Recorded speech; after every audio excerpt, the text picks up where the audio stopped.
Regional 360. Noticias para todos los peruanos. Tras el derrumbe de la muralla turística de Cuélap por las constantes lluvias en la provincia de Luya, región Amazonas, el gobierno lanzó un plan para salvaguardar la fortaleza arqueológica. Sin embargo, las medidas emprendidas resultan ineficaces e incluso amenazan con agravar la situación de este patrimonio cultural de la nación. Sucede que la Contraloría indagó las acciones ante el colapso de la muralla y determinó que estas son ineficaces, pues no garantizan la debida protección del área afectada. En ese sentido, Cuélap corre el riesgo de sufrir más derrumbes que podrían ser irreversibles, afectando de manera permanente estas estructuras arqueológicas que, según informó Agencia Andina, hasta julio de este año recibió la visita de más de 2.000 turistas, de los cuales 300 son extranjeros. Y es que, para evitar que la muralla se siga viendo mellada, el gobierno, a través del Ministerio de Cultura, utilizó clavos y alambres para sujetarla. Sin embargo, dichos elementos se encuentran oxidados. Asimismo, se determinó que el tipo de madera utilizado para esas acciones, así como las estructuras de salvaguarda implementadas, incumplen los estándares de calidad exigidos por Reglamento Nacional de Edificaciones. Por esa razón, es lamentable la poca eficacia que las autoridades del país ejercieron en pro de la reestructuración de la zona arqueológica Cuélap, pues se había destinado para estas acciones alrededor de 2 millones de soles, dinero que finalmente viene siendo mal ejecutado. De esta manera, no solo se ve afectado este patrimonio cultural de nuestro país, sino que también están en juego puestos de empleos de los ciudadanos de la zona, pues el turismo es el principal motor económico de la provincia de Luya que, ante el ineficiente proceso de reparación de daños, ha impedido el ingreso al sitio arqueológico a turistas nacionales y extranjeros.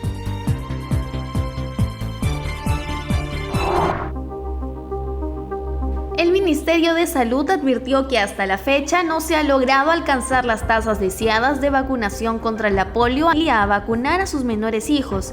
Esto en el marco de una advertencia de la Organización Panamericana de la Salud sobre un riesgo elevado de la reaparición de la enfermedad que a mediados de los años 50 provocó una epidemia en el país.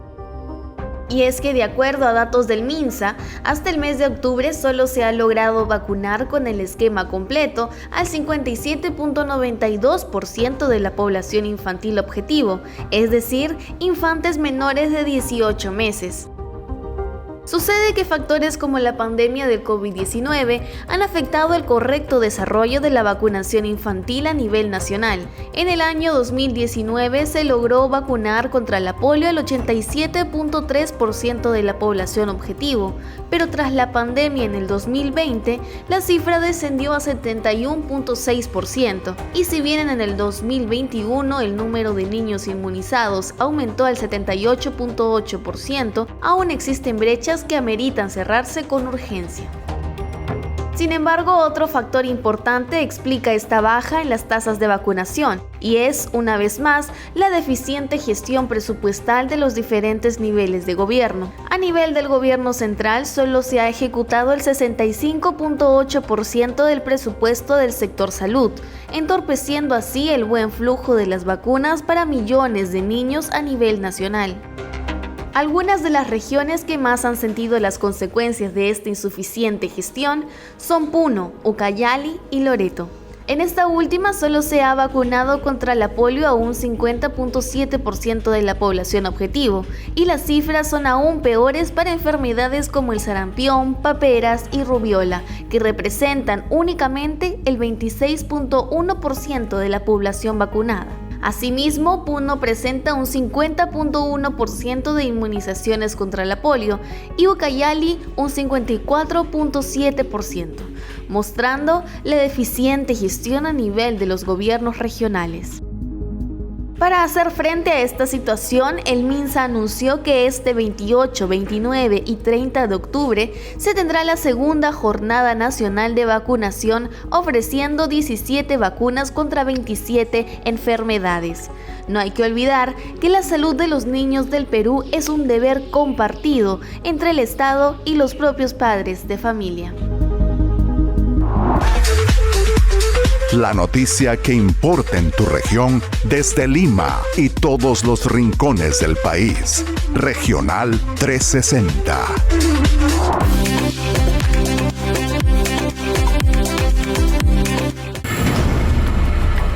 La suerte de 16 regiones del Perú ya está echada. ¿Qué pasa con las otras 9 que se preparan para una segunda vuelta? Estos son los rostros del segundo capítulo de la contienda electoral, un escenario que nuevamente pone sobre el tapete las 192 carpetas fiscales que acumulan sus candidatos por investigaciones como colusión, narcotráfico, hurto y corrupción, entre otras. Las segundas vueltas en general implican otro tipo de raciocinio, ¿no? Ahí ya se escoge entre los dos que quedan y es claramente el mejor o el mal menor. Ahí sí es dramático porque ya no hay más opciones. Entonces, de esa perspectiva sí nos preocupa, por ejemplo, el caso de Moquegua, que tiene una persona como Jaime Rodríguez, pues, que tiene un montón de investigaciones. Este candidato a Moquegua, según el Centro Liber, acumula 39 investigaciones. Ha sido 2 veces gobernador de su región y en el 2014 confesó públicamente haber robado dinero del Estado. Sin el menor de los remordimientos, aquella vez añadió: lo que yo robé, compartí con ustedes. Rodríguez fue además sentenciado por nombramiento indebido en cargo público y se enfrenta en segunda vuelta a Gilia Gutiérrez, candidata que fue cuestionada cuando era prefecta regional por participar en una fiesta en el año 2020, en el inicio de la pandemia. Otro caso alarmante es el de Piura, pues Reinaldo Gilvig tiene 38 procesos en fiscalía, 2 de ellos actualmente en trámite por el delito contra la administración pública, mientras su adversario Luis Neira fue sentenciado por difamación en el 2010. Se muestra cuáles son la cantidad de carpetas fiscales que tienen cada uno de los candidatos, algunos de su pasado. Hay varios que tienen denuncias, que tienen un pasado como gestores, ¿no? Y es importante analizar en cada una de sus regiones quién es honesto, ¿no? Yo creo que lo más importante para un gobernador regional es elegir a una persona honesta, porque manejan millones de soles, miles de millones de soles, que finalmente repercuten en la calidad de la educación y la salud. Ni las faltas menores se salvan. Roger Guevara en Cajamarca tiene 3 procesos por conducir en estado de ebriedad, pero es superado largamente por su contendor, Víctor Villanarro, que tiene 7 procesos fiscales por delitos de corrupción y abuso de autoridad. Mientras en el Cusco, Werner Salcedo tiene procesos por violencia psicológica, omisión de alimentos, delitos contra funcionarios públicos y contrabando.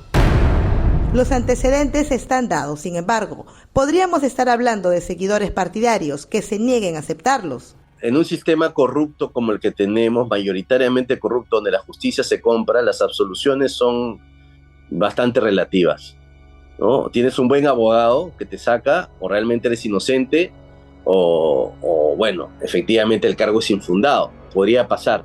El asunto es que aquellos que se cierran, se ve, las personas no son bobas, las personas saben cuando alguien está negando cínicamente.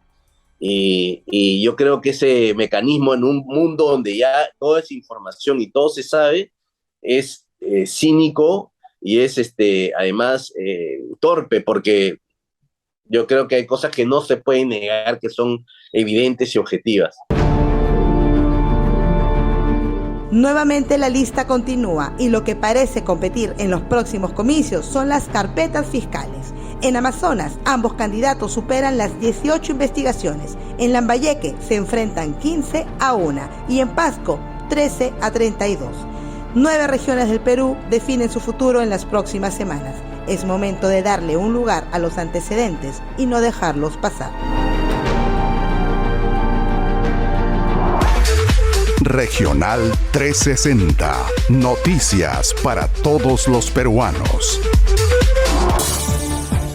Cifra Cifras de espanto. Además de la aguda crisis económica que azota a Venezuela, la vulneración de los derechos de los venezolanos y atentados contra su integridad son la otra cara de la gran problemática nacional en el país llanero. En lo que va del año se han registrado 245 ciudadanos apresados catalogados como presos políticos por oponerse al régimen chavista, sin contar las más de 15.000 detenciones políticas registradas desde el 2014.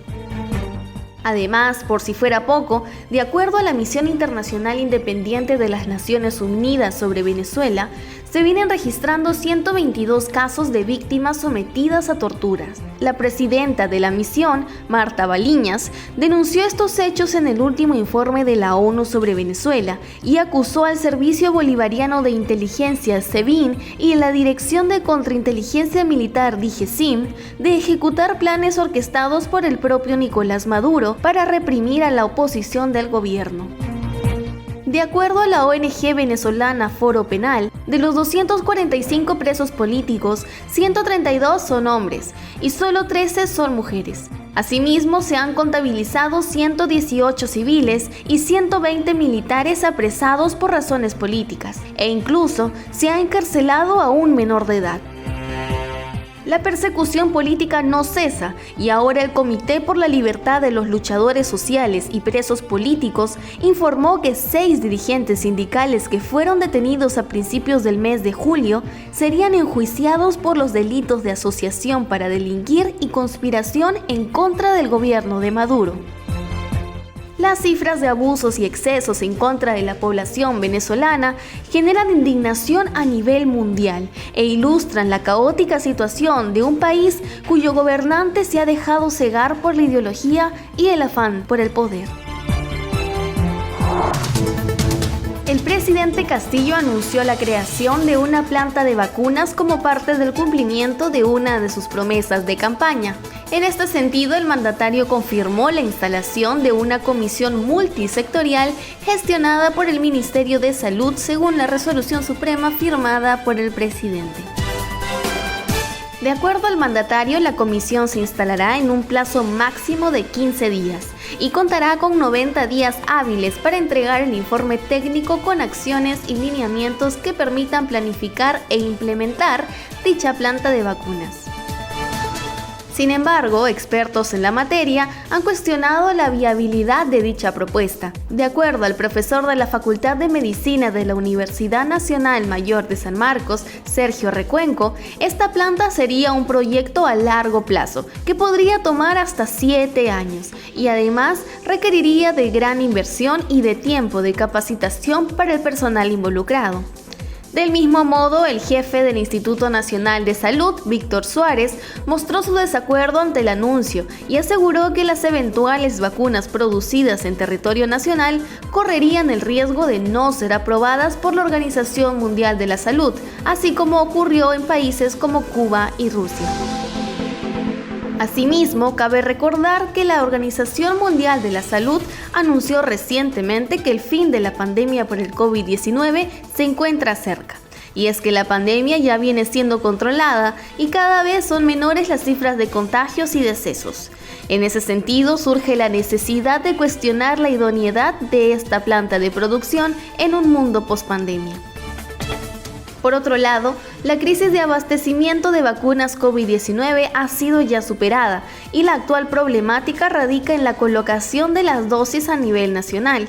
Y es que regiones como Madre de Dios, Puno, Amazonas y Loreto no llegan al 50% de personas inmunizadas con las 3 dosis, cuando todavía existe un stock de vacunas en el país.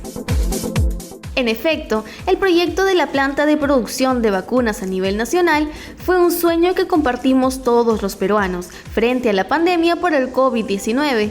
Sin embargo, ahora que cada vez se divisa el final de esta crisis sanitaria, una verdadera reforma funcional al sistema de salud sería lo más beneficioso para los más de 36 millones de peruanos. Desde el año 2012, cada 11 de octubre se celebra el Día Internacional de la Niña, que busca promover la importancia de la educación, el bienestar físico y mental y la protección necesaria para una vida libre de violencia para las niñas de todo el mundo. Esta fecha busca hacer frente a las problemáticas que enfrentan las niñas y adolescentes, las cuales muchas veces no cuentan con las mismas oportunidades educativas y de trabajo que los chicos, e incluso muchas veces ven truncado su futuro por un matrimonio no deseado o un embarazo precoz. Cada año, en el marco de esta celebración, ONU Mujeres trata de impulsar un conjunto de medidas que logre equilibrar la balanza en cuanto a la igualdad de género. Regional 360. Noticias para todos los peruanos.